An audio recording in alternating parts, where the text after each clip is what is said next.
What's up? It's Aslan. It's Michael Langston, recruiting analyst for Warchant.com, the ultimate Seminoles sports source. Thanks for being here. Subscribe to our YouTube page. It's totally free. Set your notifications with that little bell in the bottom, and you'll get, your phone will buzz, your device will buzz. But hey, man, Mike's got goodies for you. Also, hit that thumbs up. We certainly would appreciate it. Live show coming up later today at 7 o'clock as we get ready for National Sign Day. Michael, you said on Sunday night, Noles weren't done after Casey Roddick. They pulled Jeremiah Byers on Monday. You're like, the Noles aren't done, Aslan. They certainly are not. They struck it on Tuesday morning as well, going into the SEC this time. Yeah, offensive lineman Keiondre Jones out of certainly Auburn. There's a longtime tie to Alex Atkins there, so they certainly had an advantage. They're competing with you had UCF that also had another connection with Gus Malzahn being his former coach, but I was always told with FSU and Keiondre that connection with Atkins was really deep, and that I think it was really telling that he went to see FSU first. I was told he was supposed to go to UCF. I don't know if he followed through on that visit, but I think FSU felt really good going into it when they did some in homes and then certainly got him on campus, and you could tell.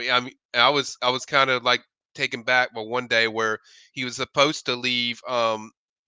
Saturday and actually was still there Sunday morning. So I think that was a significant thing as far as when I saw that, as far as visiting or Saturday morning, excuse me. But I think it was a big deal just getting him on campus first. I think that kind of gave me an indication that what, this is trending in the right direction. Then the stuff I was hearing throughout the visit was very positive, and I've even indicated to people like, look, this one's likely coming.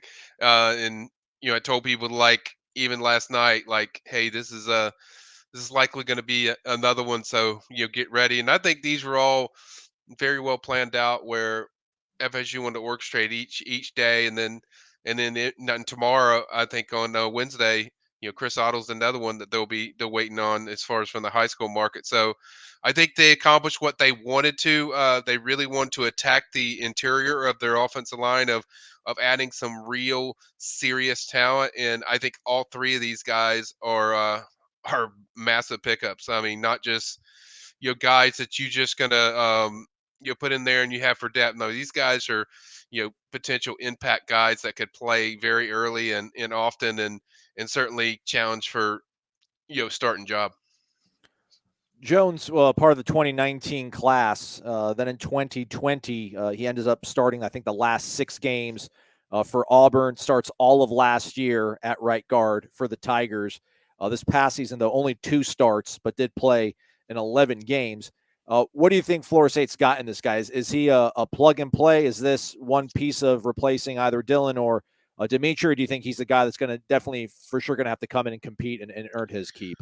Well, I think everyone's have to come in and compete and earn his keep, but probably a lesser version, if you were saying of Roddick and Byers. But I think a guy that is certainly very productive. He's got a chance to earn a job. He goes in there and certainly performs well on a high level. But I think his pass blocking is the thing I'd heard a lot about. That is very good. So that they're very excited about. So I think that's kind of where he stands at, and then obviously you get with Atkins, you can get developed, and we certainly saw that with Jazz when he came in here from South Carolina.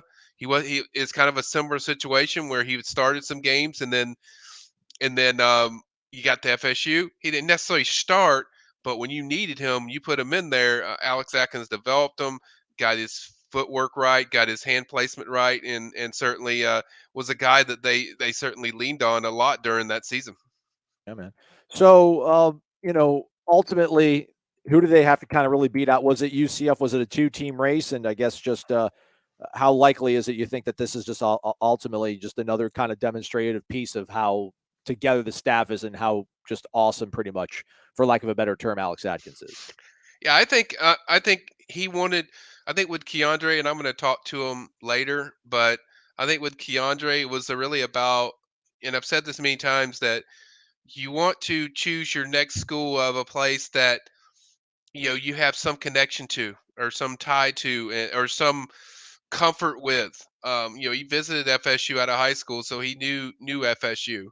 So I mean, he knew Atkins. I mean, he knew Gus Malzahn. So I think those were really the two teams because I think he's going to start there, and that's kind of what you do in transfer portal recruiting. It's kind of like you start at a certain point with things you're comfortable with, and then later, if you need to take more visits, there certainly was more interest. It wasn't just UCF and FSU. There was a lot of teams I think were vying to get him on campus, but I think he wanted to start with those two because those are the ones he knew. Certainly, good products for both programs, I believe, but more so FSU. But I think with him is like he looked a lot where okay, who's going to develop me the best, and I think that's why he visited FSU first. I mean, there's nobody that's done a better job with portal offensive lineman than the job that Alex Atkins is, and he's phenomenal. He knows how to connect with people, and he knows how to fix your weaknesses of what you're weak at. He knows how to pinpoint that stuff and improve you. So I think with a guy like Keiondre, who's very good in pass protection, I think they'll certainly fine tune that, but then they'll also really get him because he's got a really good lower base body. I mean, I loved everything I saw. When I saw him up here, I was like, man, this kid looks really good. So I think they're probably going to work a lot on hand placement and fix some of the things that there in run blocking that can make him stronger. And then, like I said, he could compete for the job if you fix some things throughout his game. But I think the main takeaway of all these guys, and you look at them, they are massive. I mean, Mm. just massive humans that are coming in there that are 6'4", 6'4", 340 is yeah, Jones. So yeah, it fits the bill. just guys that fit that mantra. What you look, and then you develop them. You got a guy that's one of the best, and Alex Atkins in developing. I think this is another potential really strong addition to a position, in the interior that they really they locked in on, and every top target they wanted, they got. Every one of them. I mean, the ones that they circled that I was told, those are the three. All three are going to FSU. So there wasn't like they were juggling around other dudes. Like when they targeted a pursuit, they got them. And I think Keandre is really good. I think that's going to be a very good addition for FSU, and certainly still a guy that there's some development that you can make him even better than what he is that we've already seen in the PFF. So Alex Atkins is on fire. That's the only way to describe it.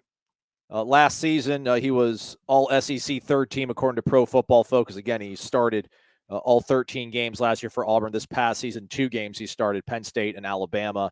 Otherwise, was a backup at right guard. 6'4", 340, originally out of LaGrange, Georgia, Callaway High School. As we go, Michael, though, as we go to the on-3 transfer portal rankings when it comes to teams, the Noles, they were, I think, 6th or 8th maybe at some point last night, but then they get Byers. Now they get Jones. They are number 2. This window will close in, I don't know, 20-something days, maybe 30-something days. They'll reopen later on in the 2023 season after the spring football season ends. Legitimate possibility they have the number 1 transfer class when it's all said and done, you think? Are they done in the transfer portal or no? Oh, they're definitely not done in the transfer portal. I mean, like I said, a lot dictates on what these guys returning or not returning do. So I think Fintrell Cypress, Deuce Cypress is one that visited this weekend. You got the feeling that hey, you know what? He's going to go back home. He wasn't talking about taking more visits. He wasn't talking about hey, I'm definitely visiting this school. He's like I don't know where I'm going to visit yet. Need to have any visit schedule. And he said he's going to go back home and think about things. So that's a possibility. You get him, you're number 1. Sorry, Arizona State, but you're not going to be there number 1 if Deuce is coming.